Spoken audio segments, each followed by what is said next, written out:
Gas light అన్న పదం ఎప్పుడైనా విన్నారా? నిజంగా జరిగిందని జరగలేదని, వాళ్ళు మాట్లాడిన మాటలని నేను అసలు మాట్లాడనే లేదని, ఇలా నిరంతరం అబద్ధాలు చెప్తూ ఎదుటి మనిషిని కన్ఫ్యూజన్ లో పెడుతూ ఉంటారు. ఇదొక టాక్సిక్ బిహేవియర్. నేను చాలా టాక్సిక్ బిహేవియర్ల గురించి మాట్లాడాను కదా నా వీడియోలలో చూడండి. కానీ వాటన్నిటికంటే ఇది తీవ్రమైన ప్రవర్తన.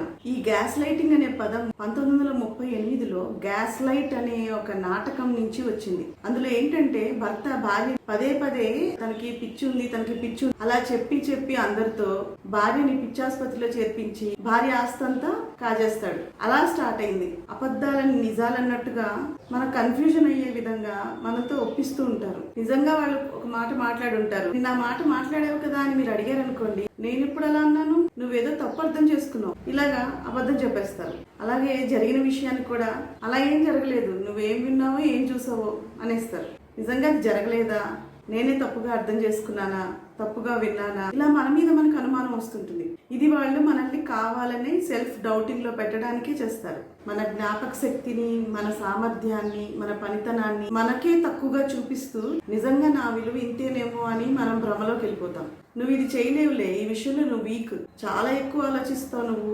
ఎప్పుడైనా ఏదైనా కరెక్ట్ గా చేసావా, నీకు అసలు జ్ఞాపక శక్తి ఉండేడిస్తేగా, ఇలాగ మన బ్రెయిన్ వాష్ చేస్తారు. ఇందులో స్ట్రాటజీ ఏంటంటే ఇలా మన విలువ తక్కువ చేసి మనకి చూపిస్తూ ఉంటే మనం నిజంగానే మనకు చేత కాదేమో అనుకుని వాళ్ళ మీద ఎక్కువ ఆధారపడుతుంటాం. ఆ రకంగా వాళ్ళు మనల్ని కంట్రోల్లో పెట్టుకోవాలని ట్రై చేస్తుంటారు. వాళ్ళకు అనువైన ఫీలింగ్స్ ఏముంటాయో, ఏ ఎమోషన్ ఉంటుందో దాన్నే మన బ్రెయిన్ లోకి ఎక్కిస్తూ ఉంటారు. మన సొంత ఒపీనియన్లన్నీ పక్కకి వెళ్ళిపోతాయి, వాళ్ళ ఒపీనియన్లే మన బ్రెయిన్ లో నిండుతూ ఉంటాయి. ఆ రకంగా కూడా మనల్ని కంట్రోల్లో పెట్టుకుంటూ ఉంటారు. అదేమంటే నీకు అంత ఆలోచించే శక్తి లేదులే, నువ్వు అంత కరెక్ట్ డెసిషన్ తీసుకోలేవులే, ఇలాగ ఫీలింగ్స్ ని తొక్కేస్తూ ఉంటారనమాట.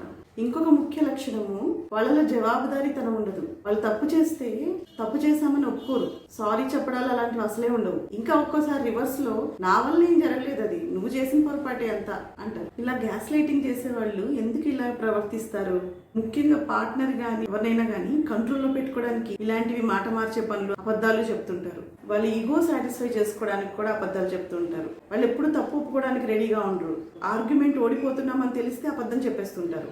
కొంతమందిలో ఇన్సెక్యూరిటీస్, భయాలు ఉంటాయి. వాటిని కవర్ చేసుకోవడానికి అబద్ధాలు చెప్పేసి అప్పటికప్పుడు ఆ సిచ్యుయేషన్ నుంచి తప్పించుకుంటూ ఉంటారు. కొంతమందిలో ఎదుటి మనిషి మీద సానుభూతి ఉండదు, ల్యాక్ ఆఫ్ ఎంపతి. అందుకే వాళ్ళని తక్కువ చేసి, వాళ్ళని చిన్నబుచ్చి, వాళ్ళతో అబద్ధాలు ఆడి, వాళ్ళని కన్ఫ్యూజన్ లో ఉంచి ఇలాంటివన్నీ చేస్తూ ఉంటారు. ఇలా గ్యాస్ లైటింగ్ చేసే వాళ్ళు చిన్నప్పుడు ఇంటి వాతావరణాన్ని బట్టి కూడా ఇలా తయారవుతారు. వాళ్ళ పెద్దవాళ్ళు వీళ్ళ భావాల్ని పట్టించుకోకుండా నువ్వు చాలా ఎక్కువ ఊహించుకుంటున్నావు, నువ్వు చాలా ఎక్కువ ఆలోచిస్తున్నావు అని ప్రతిదానికి వాళ్ళ ఫీలింగ్స్ ని ఇగ్నోర్ చేశారనుకోండి, వీళ్ళు పెద్ద అయ్యాక ఇలాగే తయారవుతారు. ఎన్పిడి, నార్సిస్టిక్ పర్సనాలిటీ డిజార్డర్ లాంటి మానసిక డిజార్డర్స్ లో గ్యాస్ లైటింగ్ అనేది చాలా ముఖ్య లక్షణంగా ఉంటుంది. ఈ గ్యాస్ లైటింగ్ చేసే వాళ్ళు నిరంతరం మనతో ఉన్నారనుకోండి, మనలో ఆత్మవిశ్వాసం దెబ్బతింటుంది, మనం నిరంతరం కన్ఫ్యూజన్ లో ఉంటాం. సో ఇలాంటి వాళ్ళ నుంచి మనం ఎలా కాపాడుకోవాలి? ముఖ్యంగా ఇందులో మన మీద మనం నమ్మకం కోల్పోతూ ఉంటాం కాబట్టి మన అనుభవాల మీద మనం నమ్మకం ఉంచాలి. అనుభవాలు, మీ జ్ఞాపకాలు, మీరు చూసినవి, విన్నవి కొంచెం జాగ్రత్తగా గుర్తుపెట్టుకోవాలి. వీలైతే డైరీలో కానీ, మొబైల్ నోట్ ప్యాడ్ లో కానీ డేట్ తో సహా రాసి పెట్టుకోవాలి. అప్పుడు మన లైఫ్ లో ఏం జరుగుతుంది, నిజం ఏంటి అనేది స్పష్టంగా తెలుస్తూ ఉంటుంది. మీ ఫీలింగ్స్ కి, ఎమోషన్స్ కి విలువ ఇవ్వండి, వాటిని నెగ్లెక్ట్ చేయకండి. అవి మీకు నిజమైనవే కదా. నిరంతరం గ్యాస్ లైటింగ్ చేసే వాళ్ళతో మీరు బౌండరీస్ మెయింటైన్ చేయండి, హద్దులు మెయింటైన్ చేయండి. మీరు నిరంతరం వారి ప్రభావంలోనే ఉండాల్సిన అవసరం లేదు. నాకు జరిగిన అనుభవాన్ని, నా ఫీలింగ్స్ ని నేను నమ్ముతున్నానని వాళ్ళకి క్లియర్ గా చెప్పండి. అనవసరమైన వాదనలోకి దిగకండి. ఎందుకంటే వాళ్ళకి నిజాలు తెలుసుకోవడం ఇంపార్టెంట్ కాదు, మిమ్మల్ని కన్ఫ్యూజ్ చేయడం, మిమ్మల్ని ఎమోషనల్ గా చీట్ చేయడం వాళ్ళకి ఇంపార్టెంట్.